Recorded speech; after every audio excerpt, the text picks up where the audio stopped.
El invierno siempre proyecta una sombra fría y los días suelen ser cortos y las noches demasiado largas. Es como si el sol y la calidez se hubiesen empacado sus maletas y emigraran hacia el trópico. Extrañamos el clima de playa, pero eso ya no va a ocurrir, al menos no en esta temporada porque es invierno. En primavera podemos ver todo tipo de flores, de plantíos. Durante el verano el viento mece las hojas frondosas y en el otoño disfrutamos de las grandes cosechas. Pero durante el invierno todo está quieto, mortalmente quieto. Los campos amanecen en ciertos sitios cubiertos de escarcha, en algunos de nieve. Los árboles extienden sus ramas esqueléticas. Además, el invierno trae peligros, ventiscas, tormentas, irrupciones en el clima. Es mejor abrocharnos la chaqueta, subirnos la cremallera, quedarnos adentro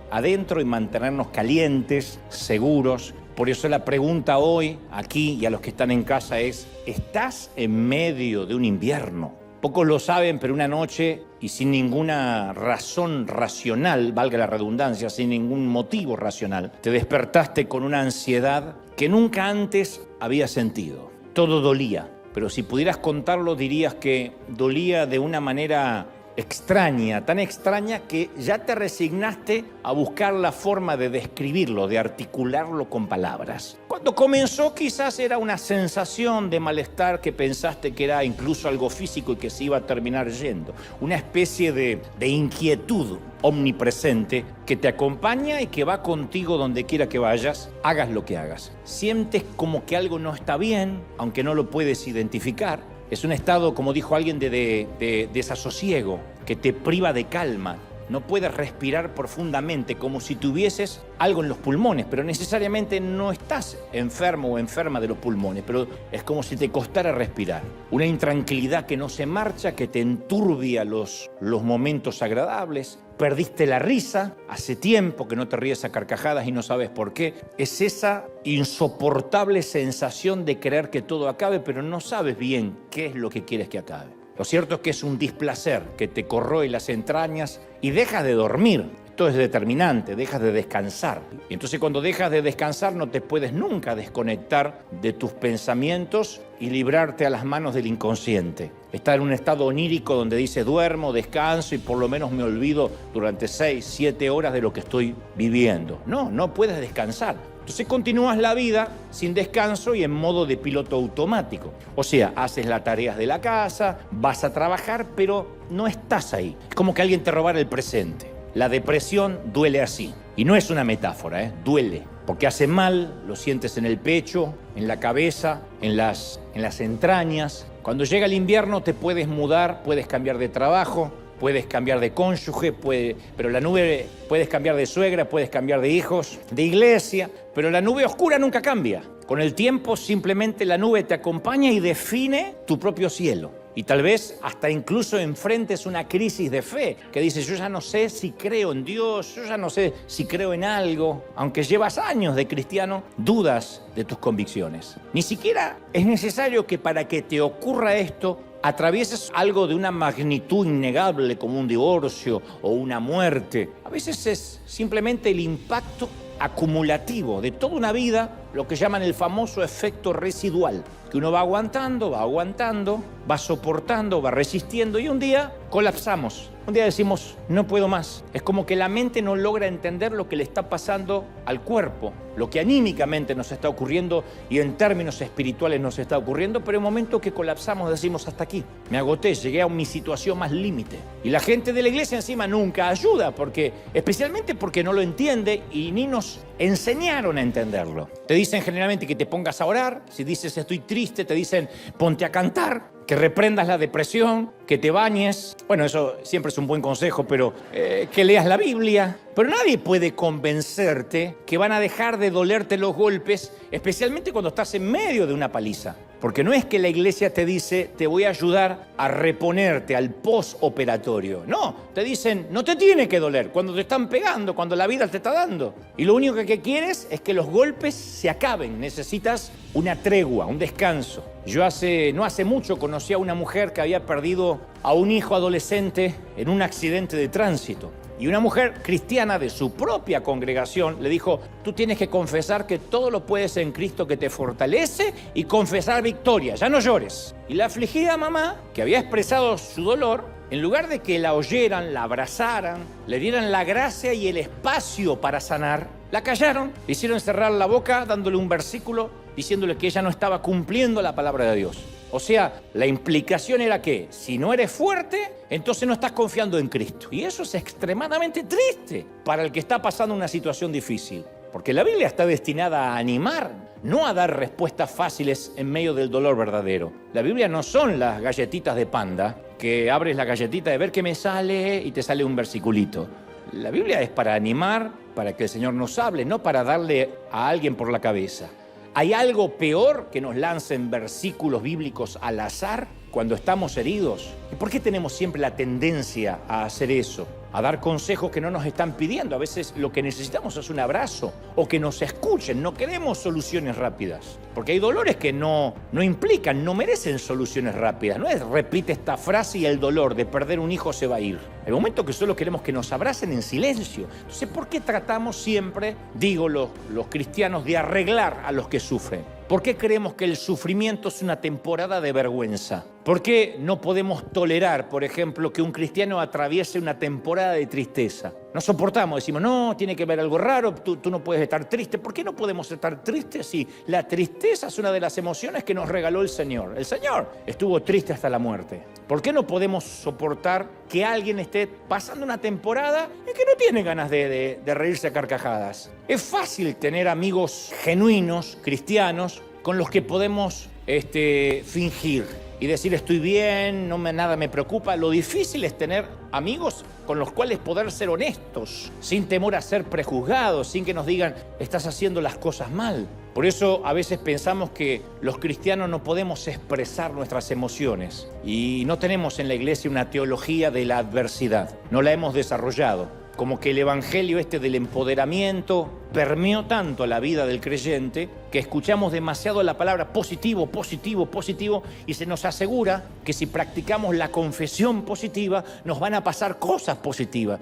Y yo creo que sí, el optimismo es una gran cosa. Lo malo es que la vida no siempre es positiva. A veces en la vida las cosas no salen como lo esperamos, ¿o no? No siempre la vida es color de rosa. Y si nuestra mente está cableada o conformada para ser inexorablemente positiva, va a llegar el momento en que estemos viviendo en un metaverso imaginario, en un mundo sin sentido común. A mí me gusta ser positivo, yo me considero un tipo medianamente positivo, no para decir qué bruto, qué positivo, pero medianamente positivo. Pero hay algo que también creo, que si uno no tiene un punto de vista realista de la adversidad, cuando llegue el momento de enfrentar la adversidad, el resultado no va a ser muy positivo que digamos. Uno tiene que ser realista, ni pesimista ni optimista, realista. El tema de fondo, insisto, es que no somos impermeables a los prejuicios de los demás cristianos. Y si se sabe que recibiste un diagnóstico de salud mental o tomas pastillas para equilibrar tu cabeza, inmediatamente alguien va a pensar que estás en pecado, en el peor de los casos que estás endemoniado hasta la jeta. Entonces, ¿qué haces? No buscas ayuda por miedo a ser señalado. Entonces, los prejuicios evangélicos son un grave problema sanitario, siempre. La depresión duele de una forma completamente diferente a cualquier dolor físico que hayas experimentado. Porque el dolor físico uno lo puede localizar. Me duele la rodilla, me duele la espalda, tengo un problema en el hombro. La depresión duele todo. Y la gente te dice, ¿y por qué estás mal? No entiendo, si tienes hijos. Por eso estoy mal. No, pero no entiendo por qué está mal. Tienes casa, tienes dinero, tienes más que lo que tienen en Cuba, tienes más que la gente de Uganda. ¿Por qué estás triste? Y uno hasta le da vergüenza decir estoy triste, porque tiene razón en ese sentido. Pero la depresión, la tristeza no se deja comprender y no tiene una solución inmediata. Y no eres plenamente consciente de que algo anda mal hasta que algo se rompe en tu interior. Y te niegas a pensar que es una enfermedad, que es una patología. Dices, no, es un estado de ánimo, debe ser porque estoy bajo estrés, bajo surmenage. Pero la tienes y no se soluciona con un par de suturas. Ojalá fuera una herida que se soluciona con un par de suturas y un apósito. Mucho menos con que te oren o que pases adelante y te impongan las manos Ojalá fuera así de fácil. Ahora es cuando yo quisiera estar equivocado y que alguien me diga, sí, se resuelve con una oración rápida. Pero no, ¿cómo reparas algo que sabes que está dañado, pero no sabes cómo está dañado ni en dónde? ¿Cómo sabes? Tú solo sabes que tienes un letargo, un desasosiego, una desidia que no puedes explicar. La depresión es un camino a través de una noche de invierno que no se termina, sin señales, sin un destino claro. La depresión, yo siempre digo, es un parásito en el corazón y en la mente. Un parásito que entra porque entra y que no hay razón aparente por qué lo dejamos entrar y reproducirse. Y es una condición humana que no respeta la estatura espiritual de nadie y se siente casi a nivel arterial. Esto es literal. Algo arterial es que sientes que las palpitaciones de tu corazón cambian, que literalmente sientes que te vas a morir. Se siente a nivel arterial, no pasa con ningún otro dolor a menos que involucre el miocardio. Y grandes héroes cristianos han sufrido de depresión. Yo conozco a un querido pastor que sufre una depresión neurótica y en su momento dejó de estar al frente de la iglesia porque no se sentía calificado. Decía, ¿cómo yo voy a orar por la gente? Mirá con lo que estoy luchando. Y gracias a la ayuda de psiquiatras, de profesionales, logró salir adelante. Porque no es que está loco, pero no puede bajar la guardia. Él suele decir, tomo un medicamento que me limpia la basura que se me acumula en los canales de mi cerebro y me da la posibilidad de un nuevo comienzo cada mañana. Por ahora me toca tomar cada cápsula con gratitud a Dios. Esa es su nueva normalidad. No se tiró bajo una manta y me dijo, ya está, me agarró un demonio y acá me dejó morir. Entonces a veces pensamos que un medicamento, que la quimioterapia, que la diálisis, la insulina, las pastillas para el colesterol son una señal de debilidad, de no tener fe. Eso es mala praxis cristiana. Hay gente que necesita un medicamento, pero a veces te miran como que eso significa poca espiritualidad o en el peor de los casos carnalidad. Pero esas cosas no son necesariamente un sustituto de Dios. No es que uno deja de creer en Dios por tomar pastillas para bajar el colesterol malo. Dios también está presente en los médicos que hacen la sinapsis y que estudian los neurotransmisores para que funcionen bien. Tal vez el pecado realmente sea que nuestro orgullo, a veces, nuestra obstinación, ¿no?, hace que no aceptemos la ayuda que Dios nos ofrece a través de los profesionales. Pero es una locura decir, no, yo no voy a ir al médico porque eso es señal de debilidad. La debilidad puede ser el orgullo de no querer ser diagnosticados, de no querer ser tratados. A veces el ser diagnosticado nos da paz porque ya no estamos hablando de alguien sino de algo, ¿sí? Cuando uno dice, este es el diagnóstico, esta es mi patología, uno se da cuenta que está luchando con algo, con una patología. No es que yo soy loco porque heredé el carácter del abuelo y salí a mi vieja y eso corre por mi genes y ya no tengo cambio porque yo soy loca. No es así, es una patología. Cuando uno sabe que no lucha con alguien sino con algo, hasta calma al núcleo familiar. Porque uno sabe que no es que papá está loco, que mamá, según cómo se levante hoy, eso va a depender del clima y la atmósfera de la casa. No, estamos luchando con una patología, con un diagnóstico que tiene mamá. Entonces otra vez, pregunto, ¿puede que estés atrapado en una melancolía perpetua? Hay gente aquí o en casa que conoce ese solsticio de días sin sol y árboles desnudos. Yo conozco una mamá que sí, una mamá de 3 hijos, 2 en pañales y 1 discapacitado. Su esposo desertó, se mandó a mudar como hacen algunos tipos que hacen de cuenta que acá no pasó nada, esta vida no me gusta, así que empiezo otra vida en otro sitio con una nueva mujer. Y esta mujer quedó con los 3 chiquitos. Uno de sus chiquitos necesita que lo alimenten, lo cambien y lo bañen de por vida, por el resto de su vida. La vida del niño y la vida de la mamá. Así que ella tiene razón en preguntarse si ese invierno a ella se le va a terminar algún día. Lo mismo se pregunta otro caballero cuya esposa no le pregunta qué quiere cenar, sino que le pregunta quién rayos es él. Porque habían soñado con recorrer el país en un motorhome, en una casa rodante, pero hasta ahora está viviendo su vejez durmiendo solo y visitando a una mujer internada con Alzheimer que mira por la ventana formulando preguntas devenidas de la demencia. Y yo sé que hay gente aquí que se identifica con estos casos, tal vez no puntualmente con estos, pero con la misma sensación. Entonces, ¿cuándo fue que te diste cuenta que la vida no te iba a resultar como esperabas? Tus padres se divorciaron, tu cónyuge fue infiel, tu salud nunca mejora, está frágil. Es ese momento que uno se siente invadido por un frío siberiano que se asienta sobre nuestra vida. Tu mundo se convierte en un círculo ártico de días oscuros. noches largas, temperaturas que congelan la sangre. Los inviernos son parte de la vida, señores, son parte de la vida. Y por más que tratemos de abrigarnos y protegernos del viento, hasta el más saludable de nosotros puede caer con un gran resfrío o un gran tema pulmonar. Los días de verano es como que uno no le es difícil sentir a Dios. Yo nunca he tenido una experiencia mística o empírica.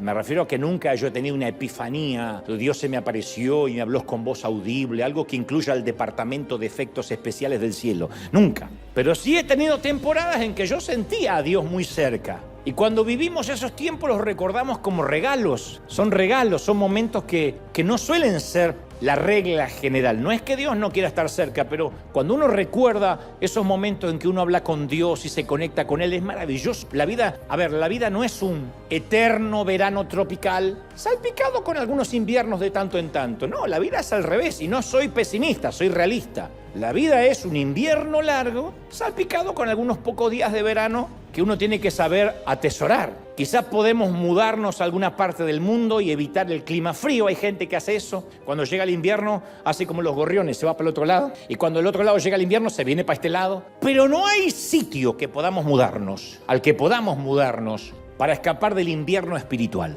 Pero lo más duro del invierno es que a veces sentimos que Dios se ha ido. Eso es lo peor. No que Dios se fue, uno lo siente así. Salmos 88:14 describe el dolor más grande del salmista. David dice, hace la pregunta más áspera, más cruel de la que jamás haya hecho. Él dice, Dios, ¿por qué escondes de mí tu rostro? No es que Dios lo estaba haciendo, pero así se sentía David. ¿Por qué cuando yo te hablo, Dios, tú das vuelta el rostro? ¿Por qué lo escondes? Yo creo que es lo mismo que sintió Jesús en la cruz cuando dijo, Padre, ¿por qué me has desamparado? Eclesiastés, Lamentaciones y muchos de los salmos son libros invernales, donde está lleno de esas preguntas. O sea, no estamos solos en esto. Entonces, hoy es el diagnóstico. No es para que se suiciden en masa hoy. Déjenme avanzar. Vamos con el diagnóstico. El diagnóstico es que muchos estamos atravesados por las noches de invierno. Y está bien reconocer que no estamos bien. Ahora, ¿cuál es el propósito? ¿Por qué tenemos que atravesar noches de invierno en la vida? Yo creo que una de las razones es que sufrimos de desorden, de déficit de atención espiritual. Yo pienso que a veces Dios tiene que irrumpir de algún modo en la vida porque inmediatamente lo sagrado se nos vuelve común. Yo digo, ¿por qué Dios no nos ofrece primavera todo el año? ¿Por qué no te casas y tu esposa es genial, nunca te hace un problema, nunca un sí, nunca un no? Es más, es sorda muda, es genial. ¿Por qué te casas si tu marido nunca le crece la panza, nunca eructa, nunca se larga gases, nunca toma cerveza, nunca ronca de noche? Es Brad ungido. ¿Por qué no? Porque tus hijos no son como los hijos de Charles Ingalls, porque se parecen más a los Simpsons. ¿Por qué? Bueno, ¿por qué? ¿Por qué Dios no nos envía sueños, epifanías a todos nosotros cada noche? Digo, ¿por qué no nos enciende una zarza en cada esquina? Tal vez se deba a que Dios quiere que aprendamos a verlo en lo ordinario, en lo común, antes que dependamos de lo extraordinario. A lo mejor se debe a que si Dios tuviera que usar efectos especiales cada vez que quiere hablarnos, sería como una mamá que entrena al hijo a prestarle atención solo cuando ella grita. Que alguna tiene ganas de decir amén porque así entrena al hijo. ¡Mateo! Nunca el nombre del apóstol estuvo en esa garganta como lo está a diario. ¡Mateo! Porque queda más bien ¡Nabucodonosor! Estaría mejor. Pero le ponen nombre de cristiano, Bartolomé. ¿Por qué desconectaste el pulmotor del abuelo? Esas cosas. Si entrenas a tu hijo para que preste atención solo cuando levantas la voz, vas a necesitar efectos especiales más fuertes cada vez para que te escuche, porque después se acostumbra a los gritos. Y una mamá lo que quiere es que el hijo, un papá también, el hijo escuche los susurros, los suspiros del papá. Entonces Dios quiere enseñarnos que esas temporadas álgidas de incertidumbre son procesos para crecer y para aprender a oír la voz de Dios. Pero debemos saber que Dios ve esa depresión. No es que nos abandona. Nos dice, voy a permitir una depresión y te veo de acá a 10 años a ver cómo te pegó. No. Dios dice en Éxodo 3:7, he visto la opresión, le dice a Moisés, que sufre mi pueblo, la opresión, estar oprimido. Opresión es lo mismo que depresión, es algo que está deprimido, chiquitito, algo que se contrae. Los he escuchado y conozco bien sus penurias. Yo me pregunto si Moisés lloró al oír estas palabras de parte de Dios. El Creador estaba conmovido. Los he visto llorar. No hay nada que conmueva más que Dios nos diga, te he visto llorar. Sea lo que sea que hoy te agobia, una larga enfermedad, una quiebra financiera, el sufrimiento de la familia, la confusión, insisto, una depresión inexplicable que no resiste análisis, una terrible pérdida. Quiero que hagas una pausa y escuches al Creador que te susurra: no te angusties, yo te he visto, te estoy viendo. Sé lo que pasaste, lo que estás pasando. Me importas, me importas. Tu invierno tiene propósito. Tu invierno tiene propósito. Tu invierno tiene un propósito. Por eso vuelvo a insistir con la pregunta. ¿Estás tan triste que sientes y crees a veces que incluso Dios se hartó de ti? ¿Que incluso sobregiraste la línea de crédito de la gracia y dices: ya está, ya Dios ni me perdona más a mí? Dicen que si la tristeza que tenemos es menor a 4 días, se lo considera una simple alteración del estado de ánimo que todos los seres humanos podemos y hasta nos merecemos tener. Pero si dura más de 4 días ya es un invierno del alma. Y a todos nos afecta en algún momento de la vida. Afecta la forma en cómo nos alimentamos, hasta cómo dormimos. Hay quienes atraviesan un invierno del alma y comen como si cada comida fuera la última cena. Y se sientan frente a la televisión, hacen una maratón de Netflix con un bote de helado, de ice cream. Y otro les afecta al revés, se les cierra el estómago y empiezan a enfermarse, a enflaquecer, les bajan las defensas. Afecta la manera en que nos alimentamos, afecta la manera en que nos relacionamos con los demás. Y si cargas con esos sentimientos de fracaso, quiero decirte que estás en buena compañía, porque no estás solo. Uno dice: yo debo vivir esto solo. Nadie está como yo, pero es más, yo te quiero decir, estás parado o estás parada entre gigantes de Dios. Te haría muy bien leer la biografía del gran predicador Charles Spurgeon. Spurgeon fue un gran hombre que, a pesar de que murió a la edad de 57 años, jovencito, digo jovencito porque es un año más que yo, así que jovencísimo. Y Spurgeon sufría de prolongadas temporadas de depresión y sus dolencias psicológicas eran tan paralizantes que muchas veces estaba confinado en una cama durante semanas enteras. Y Spurgeon no veía esto como un demonio, lo llegó a ver como que estos problemas eran parte del proceso de Dios para con su vida. Y él decía siempre: estos sufrimientos me capacitaron para consolar, para entender, para no juzgar a las personas que viven lo mismo. Él sabía que no sufría sin un motivo. Charles Spurgeon fue un hombre psicológicamente frágil, pero publicó 3.500 sermones, escribió 135 libros. Todavía se lo considera sin parangón el príncipe de los predicadores. Si hubiera vivido en tiempos de redes sociales, los apostocríticos lo habrían liquidado. Yo he escuchado a ciertos predicadores proclamar que si uno está en depresión es que nunca realmente conoció a Cristo. Yo me pregunto si esos predicadores han leído la Biblia alguna vez, porque Elías, el profeta Elías, miró su propia vida y fue el único que le pidió a Dios la eutanasia. En Primera de Reyes 19:4 le dijo: Señor, llévame a casa. Uno dice: ay, qué lindo, llévame a casa. Está pidiendo morirse. El día que tu esposa dice: llévame a casa, Dios está queriendo morir. No es que sea, ay, qué espiritual, la mujer que me tocó se quiere morir. Dice Elías: no soy mejor que mis padres. Por favor, toma mi vida, porque todo ha sido en vano. David estaba tan desalentado que creía que había perdido la unción en su vida y quería volar como un pájaro. Con este siempre me identifico, porque ¿quién no ha dicho eso? En el Salmo 55:6 dijo David: ¿quién me diera alas como paloma? Me iría lejos, viviría en el desierto lejos de todo. En estas Navidades, cuando vea a tus parientes llegar en Nochebuena, ¿quién no va a decir: cómo quisiera ser paloma, me voy y no me encuentran más? Y el mismo David, en el Salmo 38:6, suspira y añade: estoy encorvado. Encorvado, literalmente. No era una metáfora, una licencia poética. Se sentía encorvado. El monarca, el rey. Estoy abatido en gran manera. Me siento débil, deshecho. Mi corazón está angustiado, Señor. Yo sé que mi suspiro no te es oculto. Tú escuchas mi suspiro. Pero en este momento culmina David diciendo: yo soy un hombre que no tiene respuestas. Yo sé que hay gente acá que no tiene respuesta para muchas cosas. No sabes qué va a pasar.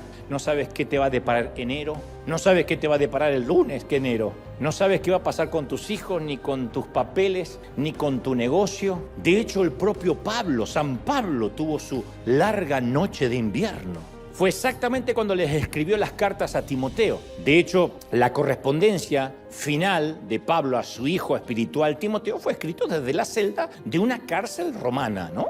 Timoteo leyó la carta y allí, escrito en grandes letras, estaban las apremiantes palabras de Pablo en 2 de Timoteo 4:21, que decía: ven antes del invierno, ven antes del invierno. Pablo sabía que su tiempo se estaba acabando. A mí, si me torturaran y me metieran preso por predicar, la primera carta no habría sido a ningún hijo espiritual. I'm sorry, I'm so sorry. Yo no le hubiese escrito una carta a ninguno. Mi primera carta habría sido para mi abogado. Tiene derecho a una llamada. Déjeme hacer una llamada a mi hijo espiritual. Lo voy a llamar a Rob Owen aconsejándole. A mi abogado. Le diría, sacame de acá, desgraciado. Paga la fianza. Haz lo que tengas que hacer. Para eso te estoy pagando. O por lo menos eres bueno, te pago como si lo fueras. Resuélvelo rápido. Y trata de que esto no se filtre a la prensa, ni a las redes sociales, ni a los religiosos. Pero Pablo sabe que esto forma parte del propósito. En lugar de pedir un abogado, el anciano pide papel para escribir, un libro y un abrigo. Le dice, trae, Timoteo, cuando vengas, antes del invierno, el capote, la capa, el abrigo que dejé en Troas en casa de Carpo y los libros. Y mayormente tráeme los pergaminos, que eran los sitios el lugar donde él podía escribir. Pablo solo le había pedido lo que necesitaba. Estaba a gusto con esta estación invernal de su vida, porque él podía discernir el propósito de Dios en esa temporada. El invierno es un dialecto del lenguaje de los tiempos. Es un dialecto. Yo no sé si oíste hablar alguna vez de la teoría del efecto mariposa. Por lo menos hay películas que hablan del efecto mariposa. La teoría afirma, esto no es un invento de ciencia ficción, es una teoría, que el aleteo de las alas de una mariposa se puede sentir al otro lado del mundo. O sea, según este concepto, el aleteo de una mariposa en Florida agita la más pequeña de las ráfagas de aire, ¿no? Esa ráfaga de aire crece y crece milimétricamente, chiquitito, ondulando alrededor del globo terráqueo hasta que se convierte en una tormenta caótica al otro lado del planeta. Entonces, en otras palabras, es posible que el aleteo de una mariposa en Miami puede provocar un huracán en Hong Kong.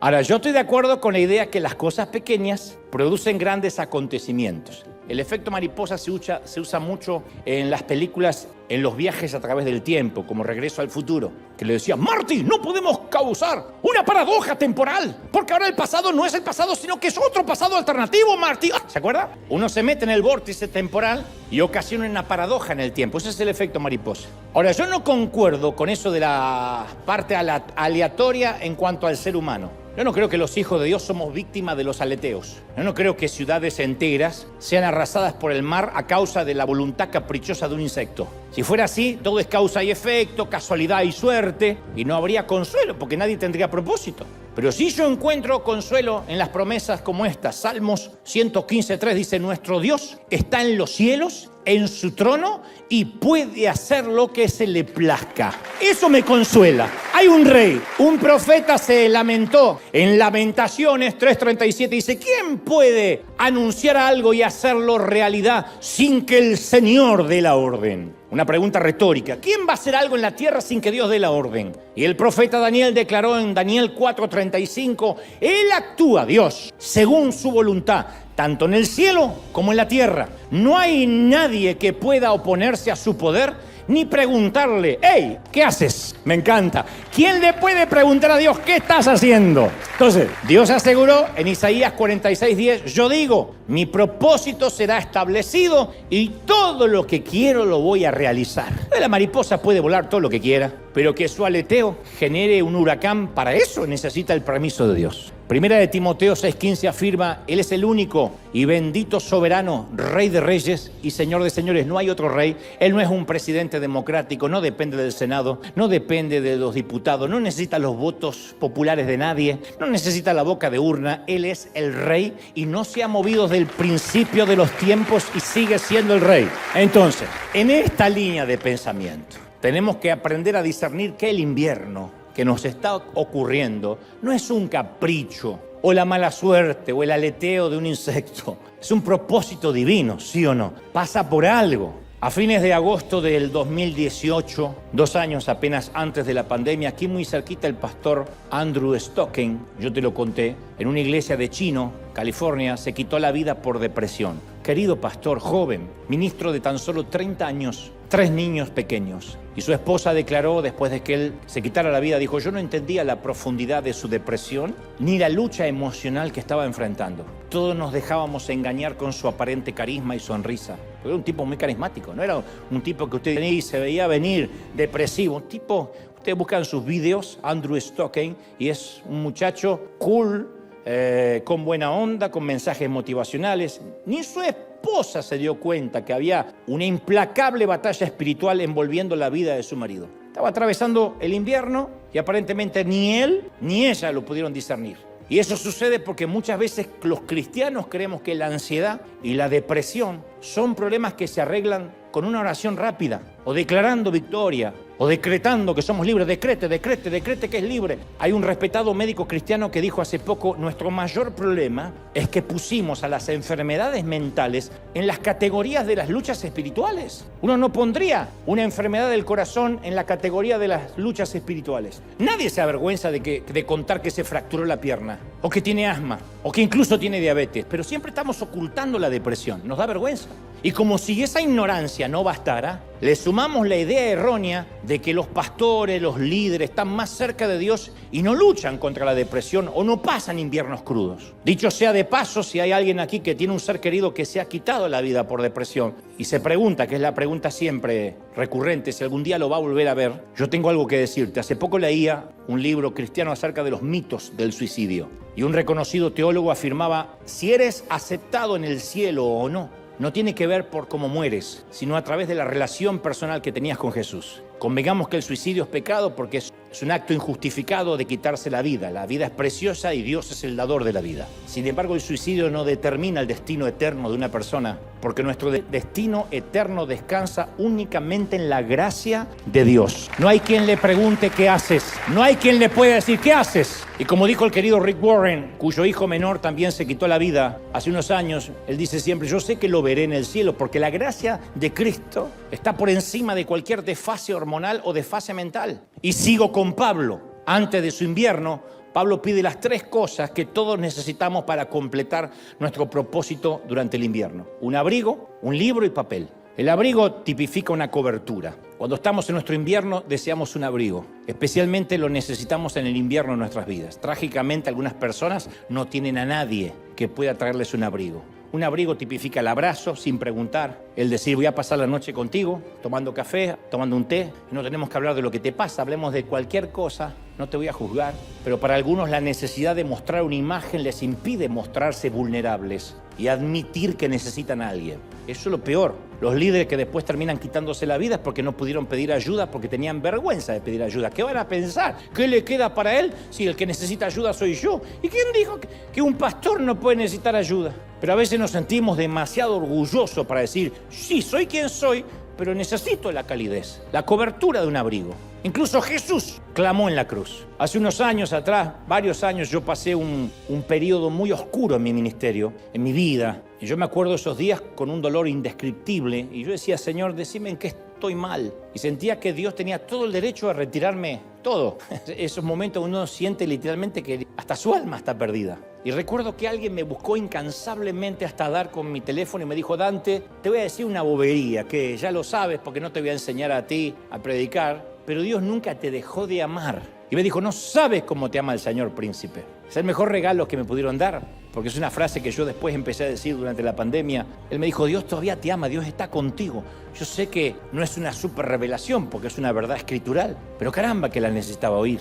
A veces necesitamos recordar eso simplemente: Dios todavía te ama, en serio. Y si eres un líder o un pastor, quiero que me mires. Una vez que Dios posee a alguien, esto no es una posesión de tiempo parcial, es de por vida. Dios nunca va a entregar lo que es suyo al enemigo. Nunca. Jamás. Nunca. Nosotros podemos flaquear, podemos fallar, caer en pecados devastadores. Pero una vez que Dios nos posee, Él no va a perder su interés en nosotros. Salmos 37:28 dice: Jehová no desampara a sus santos. Para siempre serán guardados. No para veces, para siempre. Entonces no hay pecado, no hay depresión que pueda causar que Dios pierda el interés en ti. Tú eres todavía su posesión adquirida. Y Él no regala sus posesiones, mucho menos si le costó la sangre de su hijo. No la regala. Pablo también, además de una cobertura, pide un libro. Yo digo, qué pedido extraño, ¿no? Para un hombre que está sentado en el corredor de la muerte. Yo pediría una buena hamburguesa, tal vez. Si sé que me voy a morir, total, ¿qué importa? Mucho gluten.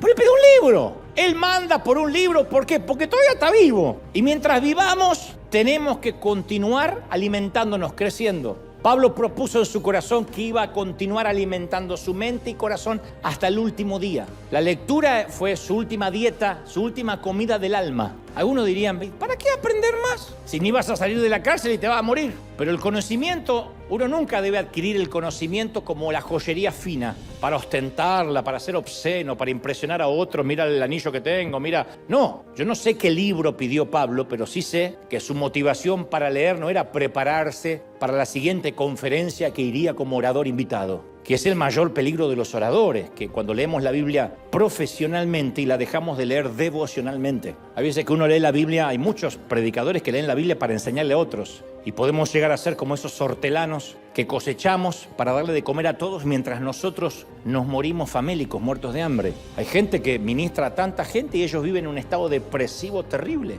porque nunca dicen, Señor, yo necesito que me hables a mí. Cuando uno se deja de alimentar y solo se alimenta profesionalmente, está fregado. El último pedido que Pablo le hace a Timoteo es que le traiga papel. Después del libro le dice, papel. Este es mi favorito de los tres, porque Pablo no hace caso a su crisis y aprovecha la oportunidad de seguir siendo productivo. Es como que dice, tráeme papel porque mientras que yo viva, aunque me queda poca vida, yo quiero seguir escribiendo, todavía no terminé. Yo admiro eso porque no dedica tiempo a las lágrimas, no hay una exhibición de autocompasión lacrimógena. No hay nadie me viene a visitar, no está así. A diferencia de la petición del libro, que nos desafía a seguir recibiendo, la petición del papel nos desafía a seguir dando. El verdadero llamado es dar y dar hasta el final. Él clama a Timoteo por unos pocos envíos de papel porque todavía no había terminado de escribir lo que quería escribir. Quería estar seguro de dejar un legado. Él hizo su mejor escrito en la víspera de su ejecución. Y las hebras más grandes de su sabiduría no están solamente en lo que él dijo, sino en cómo lo dijo. Su mensaje a Timoteo es, no te salgas del juego, no renuncies, mi viejo. Le estaba enseñando a su hijo lo que más necesita un hijo escuchar de un padre. No abandones, no te entregues, no renuncies. ¿Están conmigo, sí o no? Y le escribe a Timoteo, segunda de Timoteo 4:4, le dice, pero tú sé sobrio en todo, soporta las aflicciones, haz obra de evangelista, cumple tu ministerio. Yo ya estoy para ser sacrificado, yo ya estoy más cerca del arpa que de la guitarra. Y el tiempo de mi partida está cercano. He peleado la buena batalla, he acabado la carrera, he guardado la fe. Por lo demás, me está guardada ahí la corona de justicia, la cual me va a dar seguramente el Señor juez justo en aquel día, no solo a mí, sino a todos aquellos que aman su venida. Así que procura venir pronto a verme antes del invierno. El abrigo, el libro y algo para dejar un legado. Y cuando el telón empieza a cerrarse en su vida, Pablo garabatea las últimas frases de sabiduría que iban a sacudir el mundo.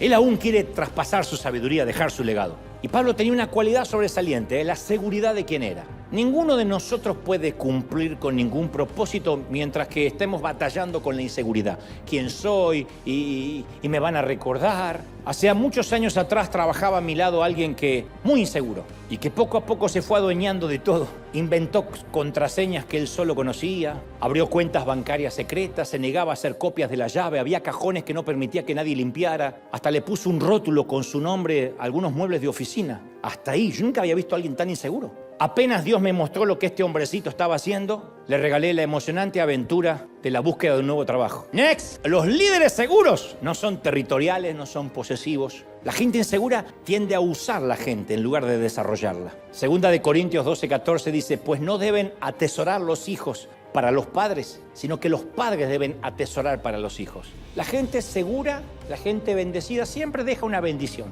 El techo de una generación siempre es el piso de la próxima. El Salmo 1:3 afirma, será como árbol plantado junto a corrientes de agua. ¿Se acuerdan? Que da fruto en su tiempo, su hoja no cae, su hoja no cae. Fruto en su tiempo, a veces no va a haber fruto, pero la hoja nunca va a caer. Entonces no permitamos que nuestra hoja se marchite solo porque nuestra temporada de frutos se está terminando, solo porque es invierno. La hoja tiene que estar ahí, porque que no demos frutos o que se marchiten las hojas son dos cosas diferentes. Cuando nuestra estación fructífera finalice, tenemos que mantener las hojas. El que tiene oído que oiga y el que no pregunta en casa de qué cuerno estoy hablando. Cuando dejemos de fructificar, mantengamos las hojas. ¿Qué son las hojas marchitas? La muerte inminente del árbol. Pero debajo de nuestras ramas, aunque no haya fruto, tendríamos que ver brotes que comienzan a emerger. Ya no podemos producir manzanas ni durazno, pero pueden que esos brotes sean nuevos árboles que de alguna forma algún día van a dar nuevos frutos. Ya no los vamos a dar directamente nosotros, pero vamos a seguir produciendo a través de otras vidas, como hacemos con nuestros hijos. Ellos van a lograr cosas que nosotros no vamos a lograr por cuestiones de tiempo,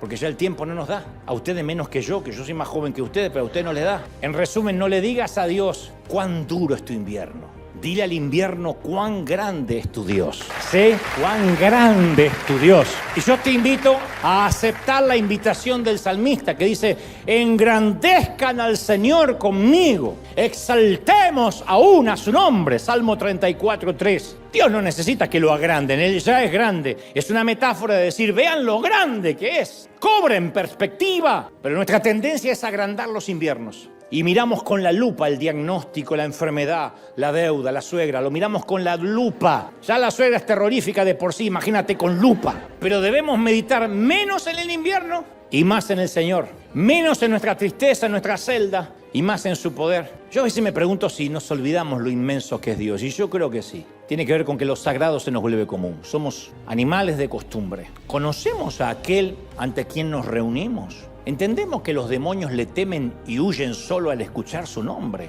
¿Comprendemos la grandeza de Dios o venimos a la iglesia y bostezamos como pasajeros adormecidos en el vagón de un tren? ¿Estamos conscientes de su gloria? Recién dije eso y a alguien se le atragantó el bostezo. ¿Estamos conscientes de su gloria, de su fuego, de su poder? ¿No estaremos padeciendo? No solo tendremos un déficit de atención espiritual, sino que estaremos padeciendo una pérdida del asombro. Isaías 40:25 afirma: ¿con quién ustedes me compararán a mí? Hablando Dios. ¿Quién es igual a mí? Dice el santo. ¿Quién? Moisés declaró en Éxodo 15:11: ¿quién, Señor, se te compara entre los dioses? ¿Quién se te compara en grandeza, en santidad? Y el salmista pregunta en el Salmo 89:6: ¿quién de los cielos es comparable al Señor? ¿Quién como Él entre los seres celestiales? Dios le dijo a Job, a su profeta, que cuando dudara de su poder, no le preguntara a los teólogos, no le preguntara a otros profetas, que le pregunte a los animales. Habla con el burro, habla con la jirafa. Job 12:7 dice que Dios le dice: interroga a los animales y ellos te darán una lección. Pregúntale a las aves del cielo y ellas te lo contarán. Habla con la tierra y ellas te enseñarán, cabezón. Pregúntale a los peces del mar antes de comértelos y te lo harán saber. ¿Quién de todos ellos ignora que la mano del Señor los ha hecho? En mis manos está el alma de todo viviente y sostiene a toda la creación. Yo recuerdo que cantaba esa canción hace muchos años. Yo no soy cantante ni mucho menos, pero estoy acá, tengo micrófono, puedo cantar y nadie me dice nada. Yo cantaba: pregúntale ahora a las aves del cielo, ellas te lo dirán. Pregúntale ahora a las bestias del campo, ellas te enseñarán. Suyo es el consejo y la inteligencia, la sabiduría y el poder.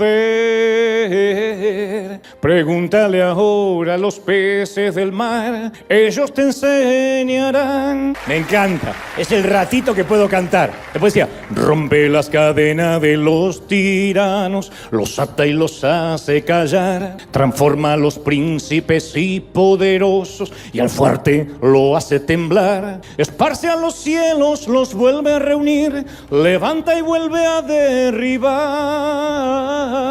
Pregúntale ahora a los peces del mar, ellos te enseñarán. Y después no me da más la voz porque sigue subiendo y sigue subiendo, pero siempre me quedó: pregunte a los peces del mar. Entonces, la próxima vez que sintamos el peso del mundo sobre nuestros hombros, hablemos con aquel que hizo el mundo. A medida que nuestra percepción de Dios se va engrandeciendo, nuestro invierno se va empequeñeciendo. Siempre. Pregúntale a los peces del mar, pregúntale a las bestias del campo si acaso dudan del Creador. El apóstol Pablo escribió en Romanos 8:28: sabemos que Dios dispone todas las cosas. ¿Cuántas? Todas. Para el bien de aquellos que lo aman, los que han sido llamados de acuerdo a un propósito, a su propósito. Sabemos, afirmó Pablo. Hay muchas cosas en la vida que no sabemos. No sabemos si la economía se va a hundir, si la Argentina seguirá ganando la próxima Copa del Mundo, si Messi seguirá jugando, si El Salvador intentará llamarle a eso que hacen fútbol. Tendrán un gran presidente, pero fútbol. No sabemos si ganará Trump o Kamala. No siempre sabemos qué piensan nuestros hijos. No obstante, según Pablo, podemos estar seguros de al menos 4 cosas. Número 1, sabemos que Dios obra. Él está ocupado tras bastidores, detrás del telón, en el making of, en las luchas, en medio del invierno. Él está ahí. Él no se ha ido. aunque no lo sintamos, Él no se ha movido. Es incesante, incansable, no se cansa, no cesa. Número 2, Él nunca deja de obrar para nuestro bien. No para nuestra comodidad, no para nuestro entretenimiento, sino para nuestro bien. Número 3, para hacer esto Él usa todas las cosas. Todo está incluido. Dios no obra a través de algunas cosas o solo con las cosas buenas o con las cosas mejores. Él usa todas las cosas, las malas, las buenas, las primaveras, los veranos y los inviernos. El número 4, Él obra para el bien de quienes lo aman. A los que confían en Dios le ocurre siempre un buen final. No somos marionetas a merced del aleteo de un insecto, no. Estamos seguros en las manos de Dios. Si los peces están seguros, si los pájaros están seguros, ¿cuánto más nosotros no vamos a estar seguros en las manos de Dios? ¿Sí o no? Mira, te voy a decir una verdad muy cruda. La gente va a olvidar todo lo bueno que hiciste por una sola cosa hecha mal al final. Es así. Pasa con deportistas, no va a pasar con nosotros. Un boxeador que pierde una última pelea, la gente lo denigra, lo critica, no importa que se haya ganado varios campeonatos antes. Sé que no está bien, parece injusto, pero es la cruda verdad. Entonces el apóstol Pablo no solo le enseña a Timoteo cómo empezar, le dice cómo terminar. No te entregues, no te rindas, no abandones, no tires la toalla, porque la corona que me espera a mí, le espera a todos los que acaben como yo. No importa si acabas en invierno o en verano, en una celda o en una mansión. Eclesiastés 7:8 dice, mejor es el fin del negocio que su principio. ¡Qué final grandioso! Cuando el libro se cerró, se dobló el abrigo y se escribió la última anotación. El anciano Pablo había mantenido su integridad y había logrado atravesar su invierno con dignidad, estoico, con la mirada en alto, con una convicción firme. Enfrentó la sentencia de Nerón y del Imperio Romano. Allí fue decapitado a los pocos días y por lo tanto relevado de sus funciones del reino. Y hasta tanto nosotros nos toque ser relevados de nuestras funciones del reino y de nuestro llamado hasta que nos diga el Señor, entrega tu placa y tu pistola, hay que permanecer. Sin lucha no hay fuerza, sin las montañas no hay cima, sin los contratiempos no hay destino, sin climas helados no hay propósito. Entonces hoy, aquí y en casa, hazte un favor, hazme un favor, hazle un favor al Señor también de alguna forma. Vamos a bendecir y agradecer por nuestras noches de invierno. Vamos a bendecir. Dale un aplauso al Señor, bendice estas noches de invierno. ¡Aleluya! Dale un aplauso al Señor del Señor, es grande. Dile, Señor, bendigo mi helada noche de invierno. Dale, que ese aplauso se escuche hasta los cielos, que se escuche hasta el Ártico, hasta la Antártida. Que hay gente que resiste, que hay gente que no se entrega. ¿Tú lo crees? No te entregues, no te entregues, no abandones. Resiste, esa es la palabra, resiste. Soporta todas las aflicciones estoicamente. ¿Vas a tener frío? Vas a tener frío. La noche va a ser cruda, es probable. ¿Pasarás temporadas de soledad? Sí, la soledad no es una penitencia. La soledad son tiempos en que Dios nos separa para que podamos aislarnos de un montón de voces que nos dicen qué hacer para poder escuchar la voz de Dios. Hay un montón de gente que dice, Dios me dijo, pero en realidad Dios no le está diciendo nada. Es un montón de voces que hablan en nombre de Dios. Y escucha al religioso que le dice lo que cree que tiene que hacer. Y escucha al cónyuge que le dice lo que cree que debería hacer. Y escucha al hijo y escucha al padre y escucha al pastor. Y hay un montón de gente hablando. Y yo he aprendido que cuando estás en una cabina de comando, en un helicóptero o en un avión, tienes que tener los auriculares y solamente escuchar la torre de control.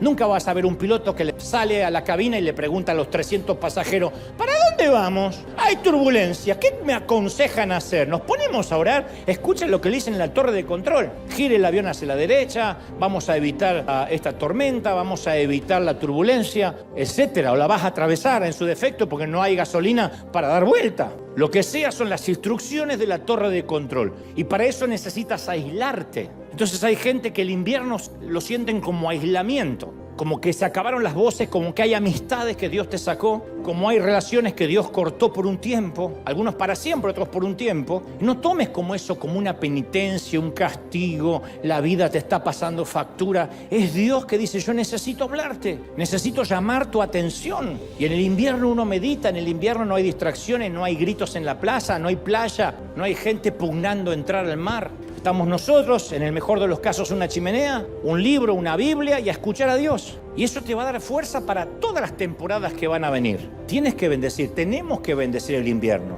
Son temporadas maravillosas. Yo sé que la soledad, cuando no se elige, duele. La soledad elegida es un placer. quiero estar solo. Pero cuando nos toca, cuando no tienes ni un gato y te dice al final, soy una solterona, un solterón, un viudo, una viuda, o lo que es peor, estoy casado, casada, y me siento más solo que Kung Fu. Y uno dice, ¿por qué me pasa esto?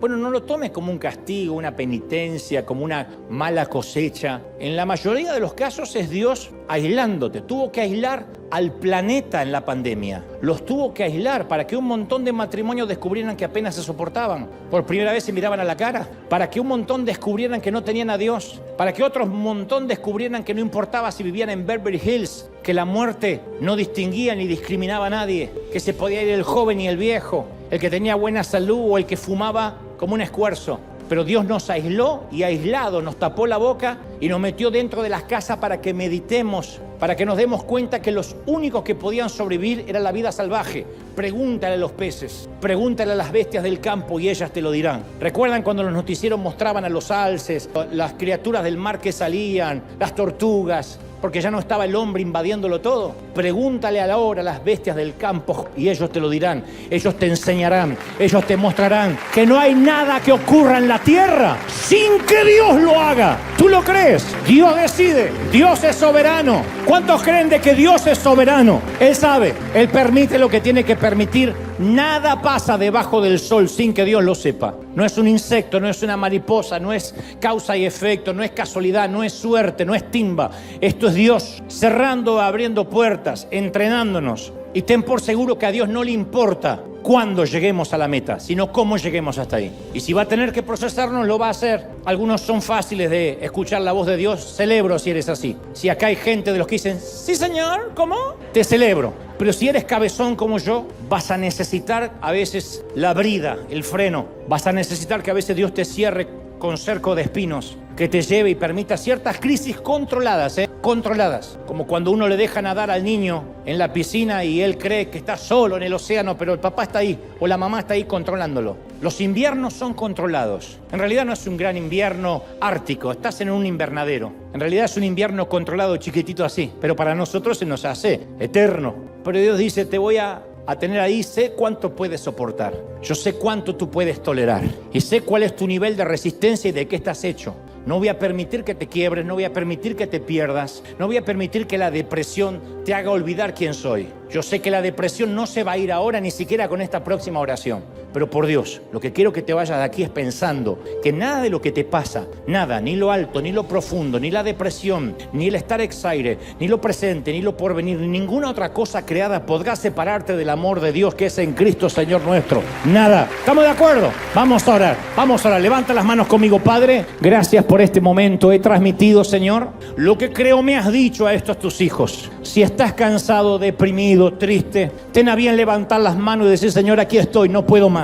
Estoy a punto de rendirme, de claudicar, a punto de bajar los brazos. Pero el Señor me dice que te recuerde que falta poco para la meta. No te entregues, mami, no te entregues, papá. Hijo, no te rindas. Vamos, continúa. A los pastores, a los ministros, a los líderes, a la gente que escucha del otro lado, a los que dicen, he llegado al límite de mis fuerzas y añoran ese pasado cuando parecía que eran felices. El Señor dice, si yo te hubiese dejado en el pasado y no procesara tu presente, nunca tendrías el futuro que yo he preparado para ti. Vamos, toma el futuro, arrebata esa palabra, arrebata, bendice tu soledad, bendice tus tiempos de crisis, bendice tu invierno. No pidas que el invierno termine, dile, Señor, bendigo esta temporada, porque cuando llegue el verano la voy a extrañar. Bendigo el invierno, bendigo este otoño, bendigo este tiempo de invernal, de frío, de desazón, los días en que no tengo ni fuerzas, pero sé que de alguna forma tú te vas a valer para que esto valga la pena. Hay propósito, hay propósito. Vamos a pedir al Señor el abrigo. Señor, trae una cobertura sobre estos hijos tuyos que hoy sufren, los que están tristes. Trae la cobertura, un abrigo, que sientas ahora la sensación de algo que te cubre, algo que, una manta que cae sobre ti. Esa sensación que te envuelve. Imagina que estás en plena ventisca, en plena tormenta de la nieve, y de pronto te envuelve en un gran tapado, en una gran piel el Señor, y te dice, no tengas miedo, no tengas frío. He aquí, yo te voy a arropar, yo voy a calmarte, yo traeré una protección. Los que confían en mí no se se moverán, no claudicarán. Los que confían en mí están plantados y fundamentados sobre la roca. Son como el monte de Sión, que no se mueve, sino que permanece para siempre. Recibe la cobertura, vamos, recibe ahora, vamos, unos minutos. En casa, aquí, recibe como si fuera una frazada, una manta sobre ti ahora. Nota que yo no estoy orando por ti, ni te impongo las manos, ni estoy reprendiendo un demonio. Yo estoy diciendo que el Señor te cubra ahora del frío. O sea, no estoy negando tu frío, no estoy subestimando tu invierno, ¿ves? Pero sí te voy a abrigar, o voy a pedir que Dios lo haga. Espíritu Santo, abriga a los que están solos, a los que no han parado de temblar en las últimas semanas. Reciban la cobertura, vamos. En segunda instancia vamos a orar por el libro. Que el Señor abra el libro delante tuyo. El libro tipifica la palabra, lo que Dios quiere enseñarte en esta temporada. Vas a aprender. No estás terminando tu carrera, no todavía. Dista mucho de terminar tu carrera. Tú no has terminado. Tú terminas cuando yo digo, dice el Señor. No te entregues.